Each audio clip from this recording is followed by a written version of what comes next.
राधे कृष्ण राधे कृष्ण। शेष कृतघ्नों के कर्म फलों का विभिन्न मुनियों द्वारा प्रतिपादन। पार्वती जी ने पूछा, हे प्रभु, अन्य कृतघ्नों को जिस जिस फल की प्राप्ति होती है उसके विषय में उन वेद वेदांग के पारंगत विद्वानों ने क्या कहा। श्री महेश्वर बोले, प्रिय राजेंद्र, सुयज्ञ के प्रश्न करने पर उन सब मुनियों ने महान ऋषि नारायण ने प्रवचन देना प्रारंभ किया। नारायण ने कहा, भूपाल, जो अपनी या दूसरों की दी हुई ब्राह्मण वृत्ति का अपहरण करता है उसे कृतघ्न समझना चाहिए। उसे जो फल मिलता है उसको सुनो। जिनकी जीविका छीन जाती उन ब्राह्मणों के आंसुओं से धरती के जितने धूलिकण भीगते हैं उतने सहस्र वर्षों तक वह शूलप्रोत नामक नरक में रहता है। दहकते हुए अंगार उसे खाने को मिलते हैं और ओटा हुआ मूत्र पीने को। तपे हुए अंगारों की सैया पर उसे सोना पड़ता है। उठने की चेष्टा करने पर यमराज के दूत उन्हें पीटते हैं। उस नरक यातना के अंत में वह महापापी जीव भारतवर्ष में विष्ठा का कीड़ा बनता है। उस योनि में उस देवताओं के वश से 60,000 वर्षों तक रहना पड़ता है। तत्पश्चात वह मानव भूमिहीन, संतानहीन, दरिद्र, कृपण, रोगी और निंदनीय शूद्र होता है। उसके बाद उसकी शुद्धि होती है।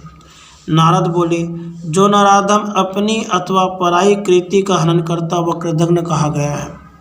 उसको मिलने वाले फल का वर्णन सुनो। नरेश्वर, वह अत्यंत दीर्घ काल तक अंधकूप नामक नरक में निवास करता है। उसमें सरौते जैसे कीड़े उसे सदा काटते और खाते रहते हैं। वह पापी वह तपाया हुआ खारा पानी पीता और खाता है। उसके बाद 7 जन्मों तक सर्प और 5 जन्मों तक कौआ होने के बाद वह शुद्ध होता है। देवल ने कहा, जो भारतवर्ष में ब्राह्मण, गुरु अथवा देवता के धन का अपहरण करता है उसे महान पापी एवं कृतघ्न समझना चाहिए।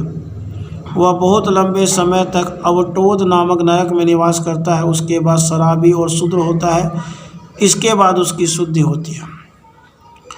जैगी सवे बोले, जो पिता, माता तथा गुरु के प्रति भक्ति से हीन होकर उनका पालन नहीं करता, उल्टे वाणी द्वारा उनकी ताड़ना करता है, उसे कृतघ्न कहा गया है। जो कुलटा नारी प्रतिदिन वाणी द्वारा अपने स्वामी को ताने मारती या फटकारती है वह कृतघ्नी कही गई है। भारतवर्ष में बहुत बड़ी पापिनी है। कृतघ्न पुरुष हो या स्त्री, दोनों बहनी कुंड नामक महाघोर नरक में पड़ते हैं। वहाँ बहुत लंबे समय तक वे अग्नि में ही वास करते हैं। उसके बाद 7 जन्मों तक जोंक होकर वह शुद्ध होता है। वाल्मीकि जी ने कहा, राजन, जैसे सभी तरुओं में सर्वत्र वृक्षत्व है, कहीं वृक्षत्व का त्याग नहीं है, उसी तरह संपूर्ण पापों में कृतघ्नता है।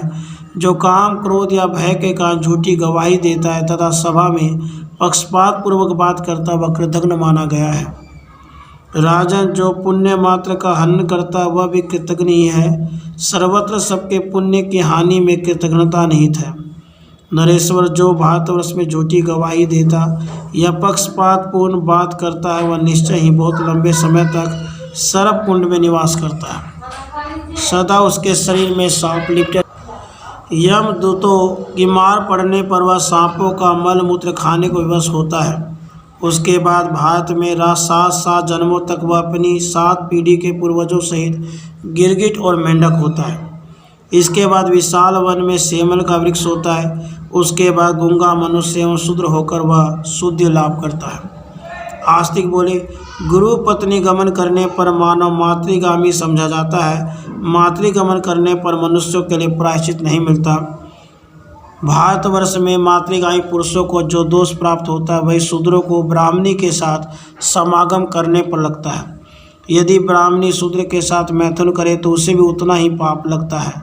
कन्या, पुत्रवधू, सास, गर्भवती, भोजाई और भगिनी के साथ समागम करने पर भी वैसा ही दोष लगता है।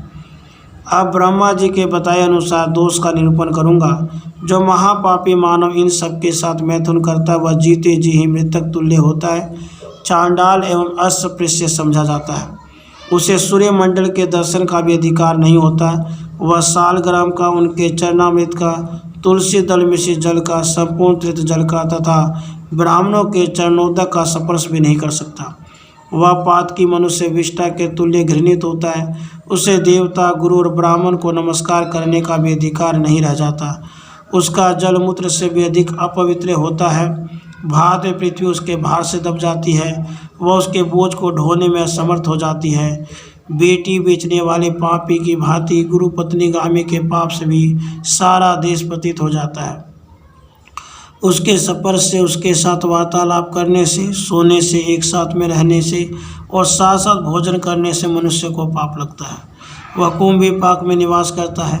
वहाँ उसे दिन रात अविराम गति से चक्र की भांति घूमना पड़ता है।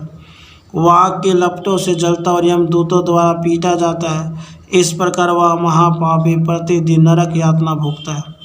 घोर प्राकृतिक महाप्रलय बीतने पर जब पुनः सृष्टि का आरंभ होता है तो फिर वैसा ही हो जाता है। नरक यातना के पश्चात हजारों वर्षों तक उसे विष्ठा कीड़ा होना पड़ता है। उसके बाद वह पत्नी ही नपुंसक चांडाल होता है। उसके बाद उसे 7 जन्मों तक गलित कोढ़ से युक्त शूद्र एवं नपुंसक होना पड़ता है। उसके बाद वह कोढ़ी, अंधा एवं नपुंसक ब्राह्मण होता है। इस प्रकार 7 जन्म धारण करने के बाद उस महापापी की शुद्धि होती है। मुनि बोले, इस प्रकार हमने शास्त्र के अनुसार सब बातें बताई। राजन, तुम इन विप्रवर को प्रणाम करो और निश्चय इन्हें अपने घर को लौटा ले चलो। वहाँ यत्नपूर्वक ब्राह्मण देवता का पूजन करके इनका आशीर्वाद लो। महाराज, इसके बाद शीघ्र ही वन को जाओ और तपस्या करो। ब्राह्मण के हिसाब से छुटकारा मिलने पर फिर यहाँ आओगे। पार्वती ऐसा कहकर सब मुनि देवता, राजा तथा बंधु वर्ग के लोग तुरंत अपने अपने स्थान को चले गए। राधे कृष्ण।